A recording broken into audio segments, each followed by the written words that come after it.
Welcome to the Pediatric Secrets YouTube channel. We now discuss examination of the gastrointestinal system. Here we will review a general approach to this examination. Note that if a specific pathology is suspected, a more detailed exam may be indicated. Firstly, before you start any examination, must put basic 7 steps in your mind. Please introduce yourself with a warm smile. 1. Introduce yourself. 2. Permission. 3. Put child at ease. 4. Explain what you are going to do. 5. Positioning. 6. Undress. 7. Play and chat with the child. Clues about a child's gastrointestinal health should be sought not just from the abdomen, but also from his or her general well-being and from a global overview of the other systems. As with all physical exams, be sure to plot the child's growth parameters on appropriate growth charts. Recording the series of measurements is particularly useful in order to establish a trend, or to establish whether a concerning measurement reflects an acute or chronic change. General appearance. Start with a general overview of the child's appearance. Identify the child that looks acutely unwell such that immediate action can be taken. Ensure vital signs are stable. Note the child's level of mental status. Take note of the child's posture. The child that is writhing and unable to lie still is likely to suffer from colicky pain from acute cholangitis, while the child that minimizes movement may have appendicitis or peritonitis. Note any changes in color. A patient with jaundice and scleral appearance is likely suffering from liver disease, while a pale patient may have anemia. Furthermore, take note of a patient's nutritional status. A cachectic appearance or signs of muscle wasting may be present in different chronic conditions including malabsorption or protein wasting. Peripheral edema may suggest hypoalbuminemia. Then focus on the skin. There are some gastrointestinal conditions that manifest skin lesions as part of the extraintestinal symptoms of the disease, such as dermatitis herpetiformis in celiac disease or erythema nodosum in inflammatory bowel disease. If inflammatory bowel disease is suspected, evidence of other extraintestinal manifestations should be sought, such as uveitis, aphthous ulcers, clubbing and arthritis. Stigmata of liver disease are less common in the younger child but might be seen in the older child with chronic liver disease. These include muscle wasting, asterices, palmar erythema, whitening of the nails, jaundice, spider angiomas, capomedusae and gynecomastia. Abdominal inspection. Proper positioning and lighting is important to properly visualize the child's abdomen for contour, peripheral vascular irregularities, and skin markings. The patient should be supine with his or her hips slightly flexed. This relaxes the abdominal muscles, giving better access to deeper structures.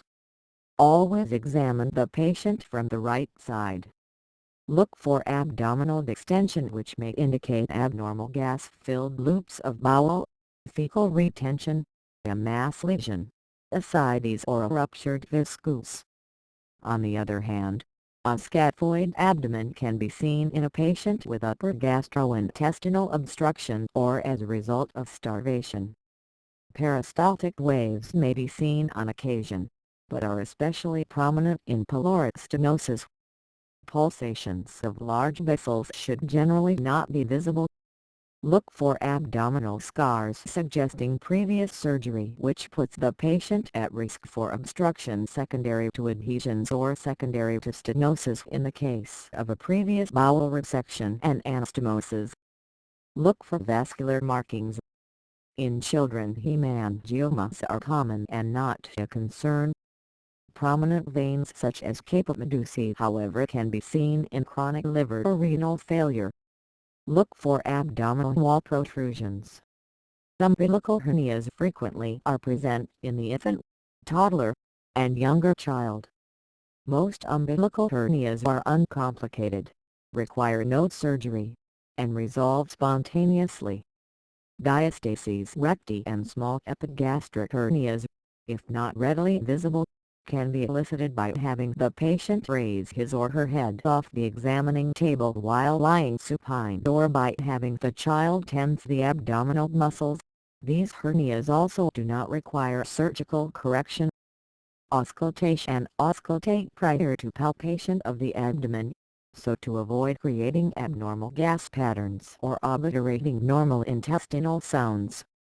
Abdominal sounds are most useful in the child with significant abdominal discomfort. Active bowel sounds, or borborygmi, may be heard in patients with gastroenteritis or at an area of bowel stenosis. Bowel sounds are decreased or absent in patients with appendicitis, ileus or intestinal obstruction. Also listen for bruits, which may be present in stenosis of the aorta or other large vessels such as the iliac, femoral, or renal arteries. Percussion: percussion helps detect mass lesions and assess organ size.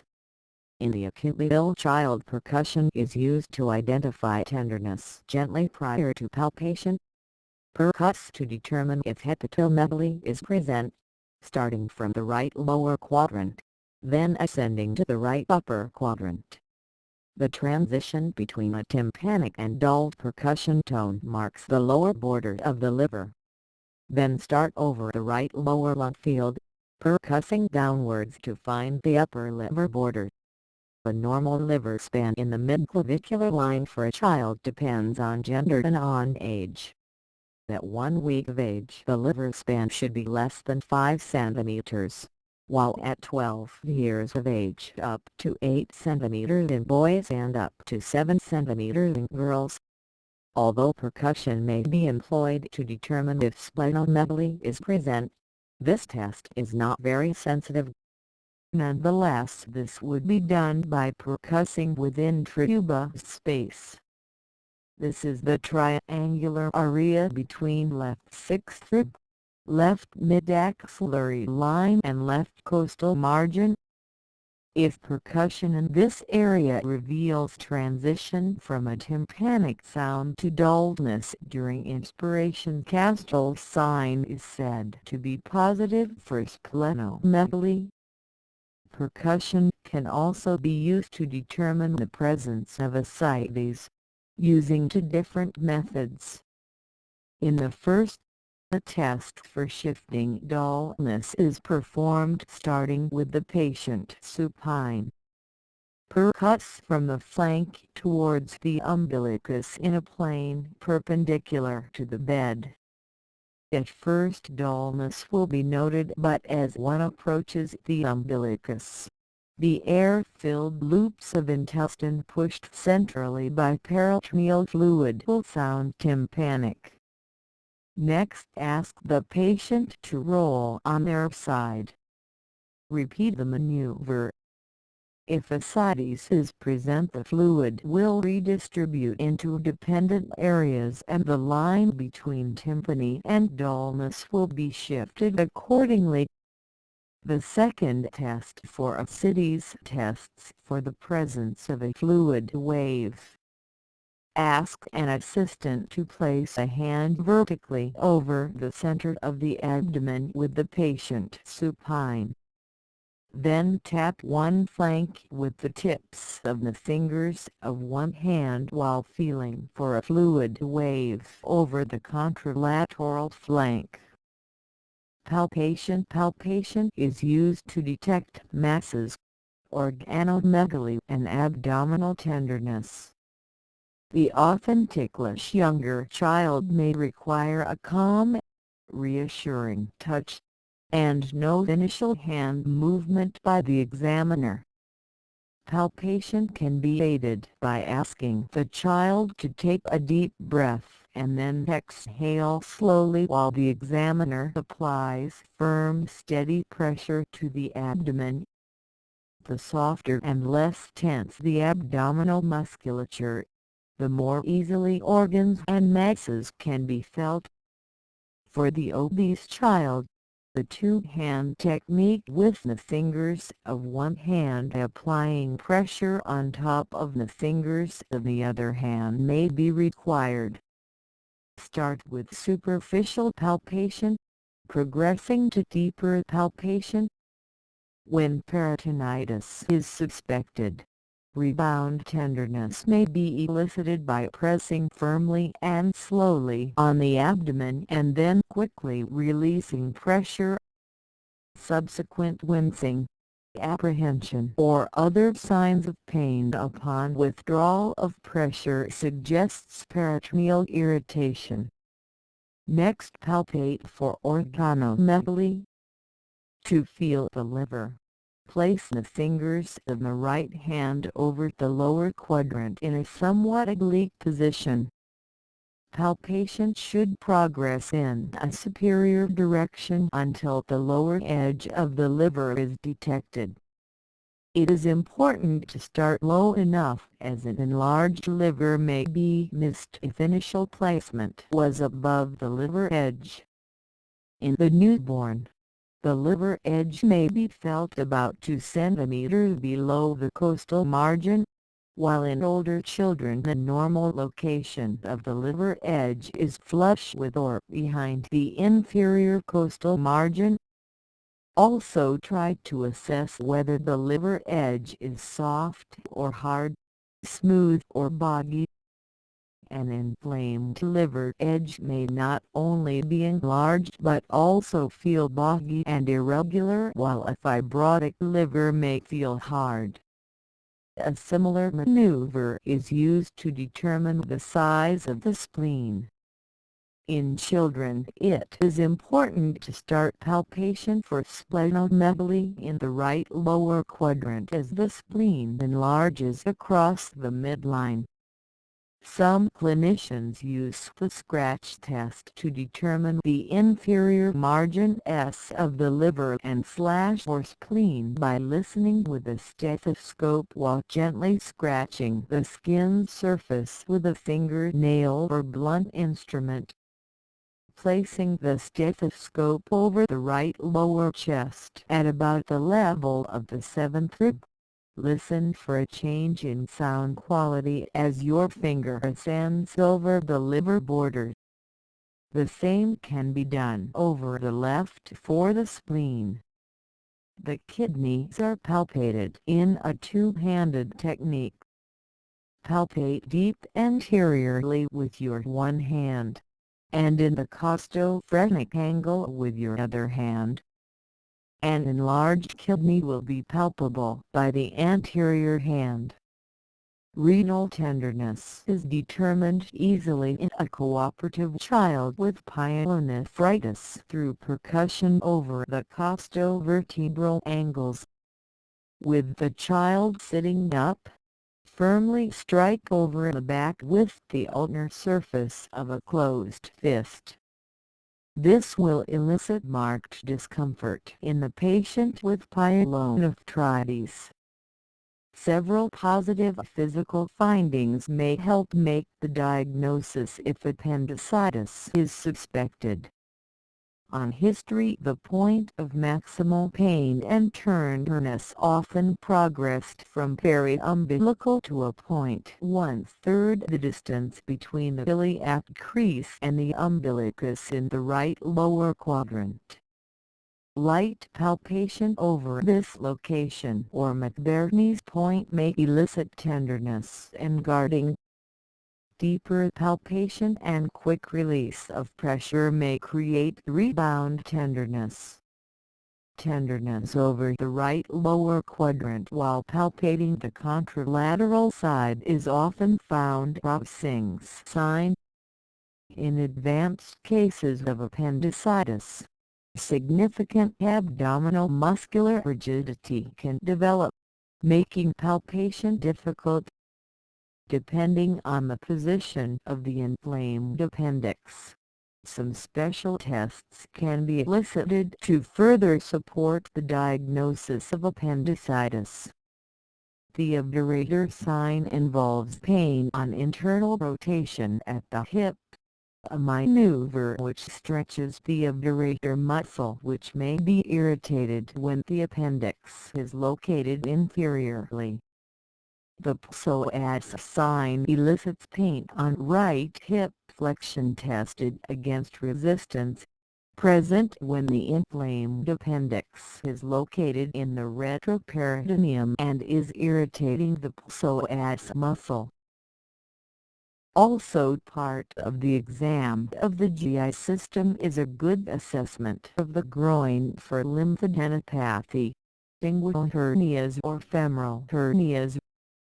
In boys with abdominal pain, the scrotum should also be examined for possible testicular torsion or incarcerated inguinal hernia. Both these diagnoses are medical emergencies and should not be missed, though scrotal involvement may not be evident from history. For girls, possible ovarian torsion must be considered. In sexually active girls presenting with abdominal pain, a gynecologic exam may also be indicated. Inspection of the anus and rectum is relatively standard for all age groups. In the newborn infant, look for an imperforate or anteriorly placed anus. This anatomical abnormality is relatively rare but should not be missed. In the older child, infantile perianal pyramidal protrusions (IPPP), also known as perianal skin tags or skin folds, may be seen, more commonly in girls, and associates with constipation or lichen planus. The lesion is typically located in the midline, just anterior to the anus. It is a pedunculated pyramidal protrusion with a tongue-like lip that is covered with smooth mucosa.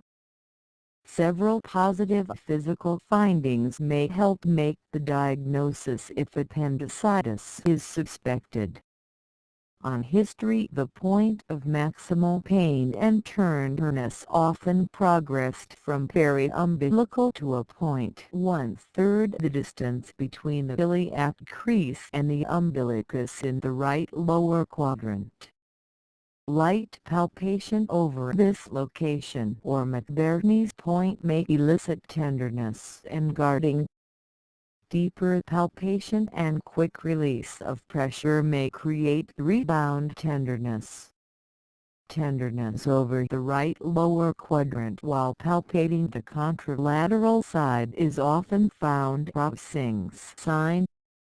In advanced cases of appendicitis, significant abdominal muscular rigidity can develop, making palpation difficult. Depending on the position of the inflamed appendix, some special tests can be elicited to further support the diagnosis of appendicitis. The obturator sign involves pain on internal rotation at the hip, a maneuver which stretches the obturator muscle, which may be irritated when the appendix is located inferiorly. The psoas sign elicits pain on right hip flexion tested against resistance, present when the inflamed appendix is located in the retroperitoneum and is irritating the psoas muscle.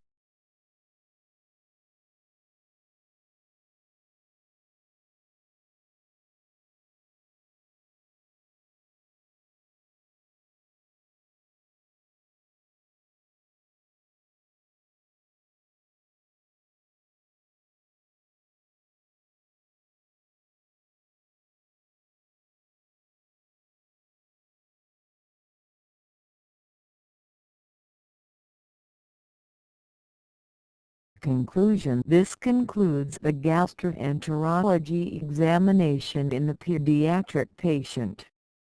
Remember that, like with all physical exams, becoming competent at performing a complete yet time-efficient GI exam takes time. Depending on the age of the child, Different approaches to the exam might be required, and different physical findings may be expected. Proficiency at changing your approach to the exam to better suit the clinical situation at hand is a skill that will develop over time.